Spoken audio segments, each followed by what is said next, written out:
Hi everyone, this is Nicky Jameson here, and today we're going to do an abstract painting in Rebelle 6 Pro, and I'm going to use masking and importing some elements to create this picture.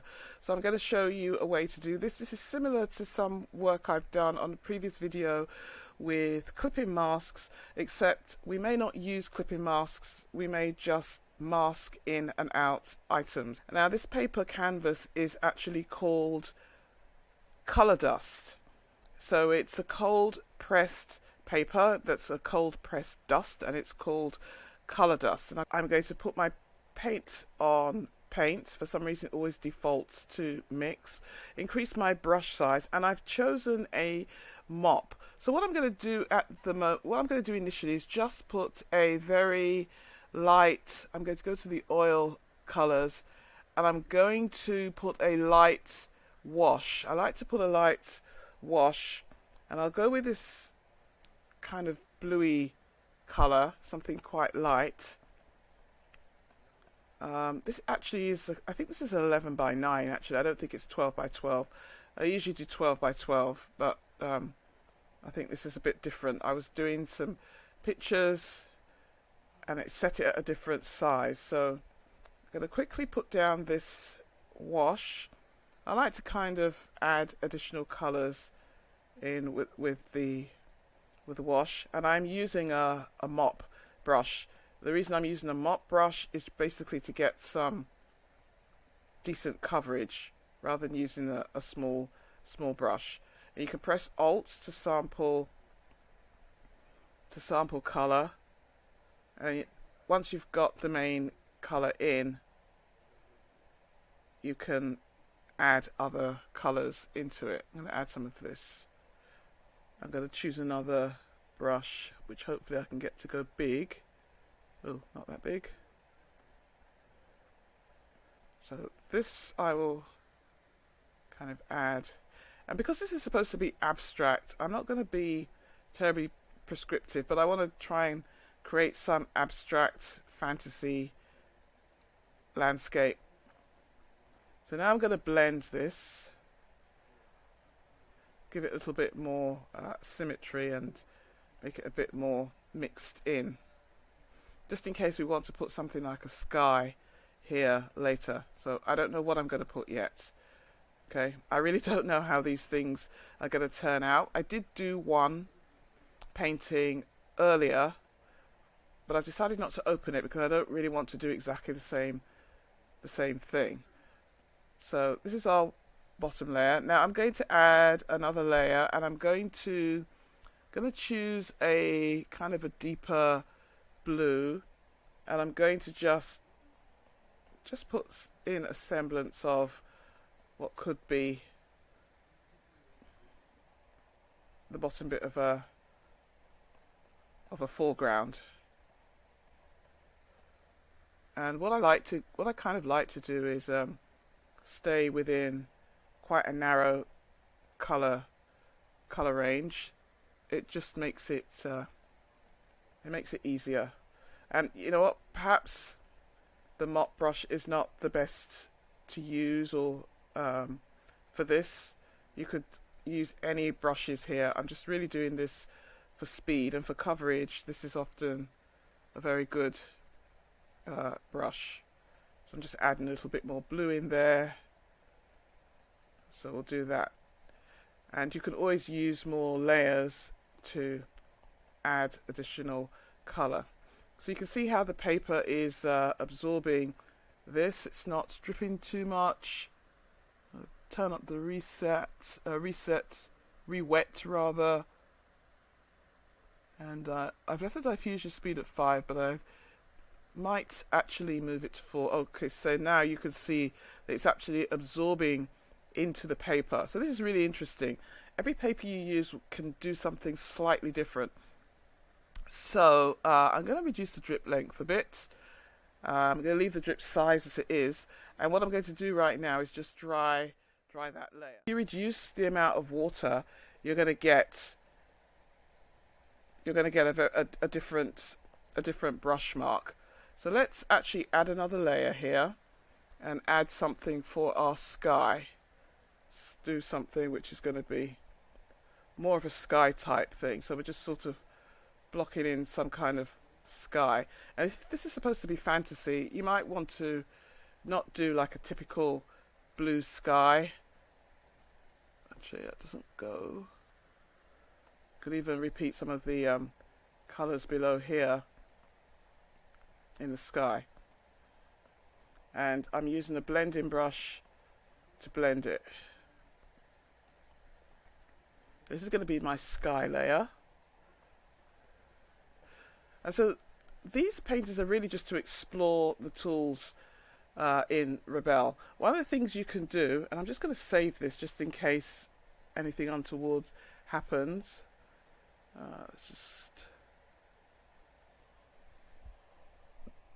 So I've saved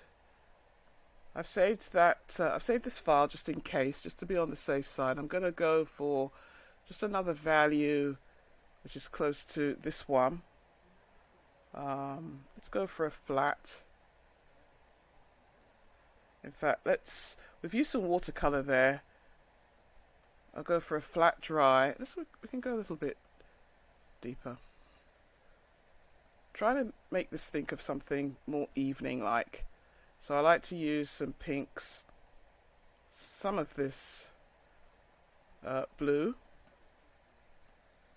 We're on layer 4. I typically don't use as many layers for this, but I'm just for the demo here that this will probably work. Just put some yellow in there, and I'll come back to the sky later. So I like to paint and blend as I go along, rather than do it all afterwards. Okay, and to put a tiny bit of a horizon line here, which I like to do. I like to kind of use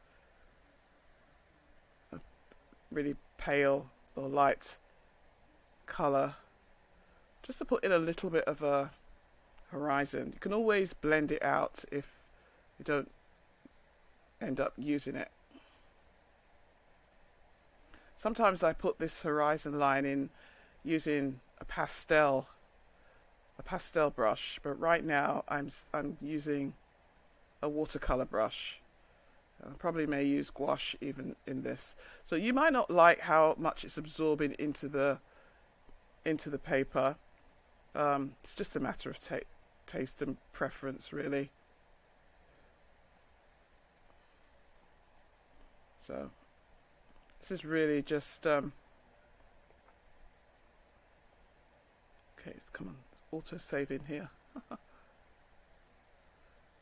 So I can add a tiny bit of blue there, and when you blend it in, you can kind of just get something really abstract, not too defined. I'm not really interested in doing a defined thing. I'm just really seeing where this can flow to. Okay. So then what I'm going to do now is that I'm going to import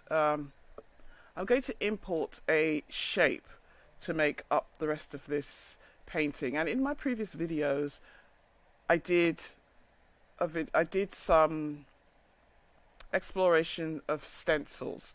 Now, before we go on to that, I'm just going to show you what you can do. You can also go into the tools here, and if you go into the smudge tools, you'll find tools like Liquify, where you can expand and pinch and twirl and so on. Moving my brush really fast there, you can see you can actually get some very interesting movement there. Right, mainly, let's go here, mainly where right on the watercolor layer. Okay, I already have some nice diffusion of the paint, so I don't really need to do a lot of this. I just wanted to show you. So this one is actually expand. This is to pinch. I can also push left. Okay, so I can just twirl it. I'm doing a circular motion with my pen. It's kind of like a digression really, and then you can sort of smooth it. I can smooth it back. Okay, takes a bit of doing, and I think you see more of it if the water is really, really wet, which in this case it's not. So the best one here is actually the expand. I don't really like the other ones at the moment. Okay, so horses for courses, but where there's more paint you can see I can make more of that. It's really quite nice. You can do some nice stuff, and it's good for doing water, hair and that kind of thing. Okay, let's get back. That's under the smudge tools. Let's get back to our watercolour. And we also have our gouache brushes as well. But we've created a nice little watercolour impression type thing here. I'm going to just, let's just save this so I don't lose it halfway through. Let's just save it. And now what I'm going to do is I'm going to just bring in some abstract shapes. So to do that, I'm going to add a new layer, and then we're going to make use of the stencils folder, for which I will press F10. So when you press F10, you can open up the stencils flyout. You'll see here that I've got quite a few stencils here. And if I want to do a fantasy kind of landscape thing, which I like doing, I could use any one of these. And I did a stencil video, so you can watch that video and see what I did. But for this demo, I'm going to pick this stencil here. Okay, now this is quite small, so let's just see if we can make it a little bit larger, and then move it to where do we want to move it? I think we want to move it there, make it larger. Now you can do one. I can do one of two things. I can have this. If I can move it, let's just see if it's going to do this.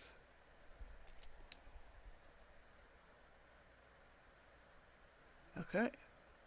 Sometimes this can be a little bit finicky. Now, if I want to move the stencil and have, something interesting coming from the top, I can do that. But I think for now, I'm just going to put it so it's slightly overlapping. I'm going to put it around here. I had to actually use my mouse to do that. Okay, so now I've got the stencil here, and I've actually got it on another layer. I've got it on its own layer, not on my painted layer. So then what I'm going to do with that, I'm going to paint in that stencil. So let's go and use, I don't know, what colour do we want to use? We can use any colour here. I just think I want to use something green.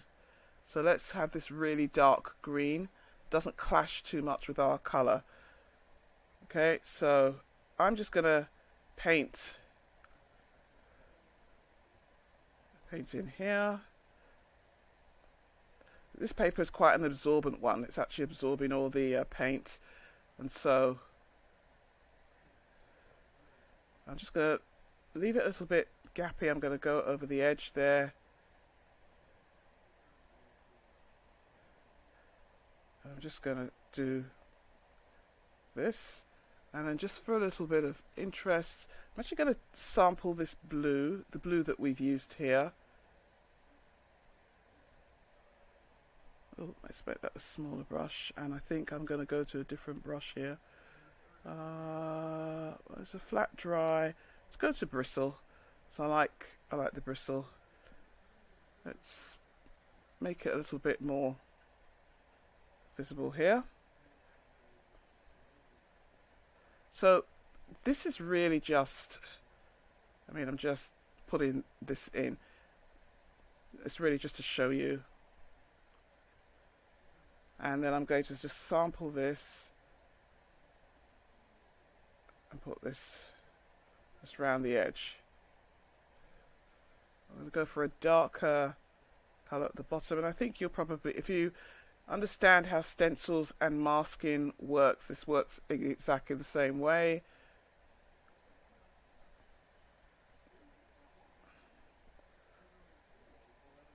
So just want to get something in there. So you can do one of two things. You can either dry the layer, you can dry your layer while you've got the stencil on if you want, which I'm going to do.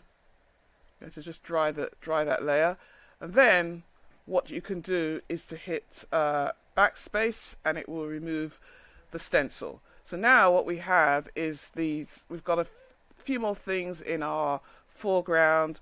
We've painted inside our stencil shape. That should dry. You can see it's flowing, which is great. And you can always add more paint into the areas that you have here. So, and then what I would probably do, I would go add another layer, and on that layer I would just add a few kind of with a really small brush, just add a few kind of very, very dark embellishments here. Because we're using a watercolor, it's still going to flow. Okay. I'm only using watercolor right now, but typically I would also use pastel brushes. And if you see it fading a little bit here, you can just add a little bit more shape. I'm going to add this tree. Okay, so I'm going to move this tree. I'll make the tree a little bit. Actually, we'll keep it big for now, and I will use the handle to move it. Say, I don't know. Let's put it. If we're going to make it small, let's make it small and then move it. You want to have a bit of patience with this at where you're placing it. But if you put it on its own layer, you'll be all right with placing it if you don't like where you put it or the size or anything else. So I think we'll go for this really dark green again, and I'm just going to paint. And this tree was a shape. You could make trees. I think I made it in Photoshop. I think I used the Photoshop rendering to do this, and then I imported it into Rebelle. Okay, so you can do that. All right, so you've got a tree there. Let's put in a little bit more. The light is coming from that side. I don't like that green, but just in the interest of time, you can darken it. You can do whatever you want with it. You can add a little bit of brown color or more of the paint. Anyway, this is a very quick and simple way to do a tree or to add any shape to your painting. Okay, so now we've got this. I'm going to make it a tiny, that's the move tool, make it a tiny bit, now you've painted it, make it a tiny bit smaller, and I'm going to do backspace to remove it. Now because it's on its own layer, I can do Control T, and then I can transform it. I can make it smaller, okay, maybe not that small, but I'm pressing Shift to constrain it, otherwise it will just go out of shape. And I can move it around. We're putting it here, and then just say OK. And then if I want to, let's say I want more trees, I can just duplicate that layer by going to the duplicate layer, press the duplicate layer, press Control T, and then if I drag it, I've got another tree. Okay. Now if I press Shift, I can make it a smaller tree just to get a little bit of variation. Say OK. Okay, and let's duplicate that layer one more time. And let's do Control T one more time. And then move that to, I don't know, maybe here. We could place more trees in different places, but in this way you can see that you can manipulate this the tree. It's all on they're all on the same layer, and you can add whatever other shapes you want. You can add more trees and color them differently. You can even put trees. Let's do one more. Let's just for giggles. Let's just do Control T and put a tree down here. Okay, so this is not a very visible tree, but I just wanted to show you that you can actually put a tree there. You can fill in all these shapes to this fantasy landscape. Now, if you don't want to have all these layers showing, you can group the layers by pressing Shift and highlighting all the layers. So these are all the tree layers, and then press this folder icon and it will group all those layers in your layer stack. Okay, I'm just going to do Control S to save that. Okay, so now we have our tree, we have our shape, which is layer 5. If you want to make duplicates of, you want to add more for this, you can do the same by duplicating that layer. In fact, if you duplicate it and leave it, you get a more pronounced shape, which I actually quite like. And you can actually set some of those to different blend modes. I've set that to color burn, and then I've reduced the opacity. So I've got my initial layer at normal and my copied layer at color burn. Okay, so you can really manipulate it without really having to do so much painting and add those and change it by using blend modes. So the other thing I'm going to do, or the last thing I'm going to do with this video, is just to import, just the shape. I'm not really going to import it. I think what I will do is I'll show you how to import or make a stencil from an image in another video, so as not to make this video too long. Is that I'm going to create another layer, which I can put on top of the group, but for now I'm going to choose this layer here, or this stencil rather. Okay, so now I have this stencil, which I can move wherever I want. Smaller. It's a fantasy landscape. It's not really supposed to be anything real, so we can make it however we like. Okay, so I'm going to make it large. Okay, and move it sort of maybe here, maybe. Okay, so now we've got the stencil. We can do exactly the same thing with this. Could move the stencil around.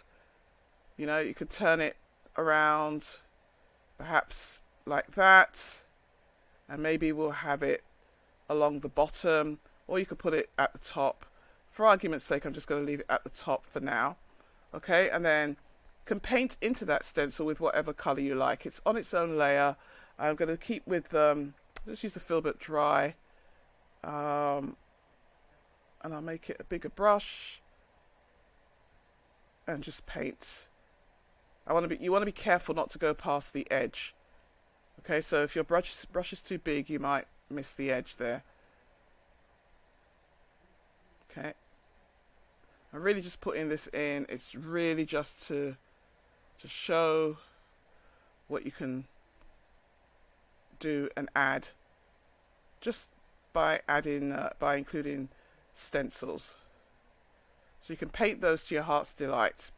And then at the end you can do remove, backspace to remove it, and then you've got this really nice shape. If you want to be sure, just sort of dry the layer so it won't drip too much.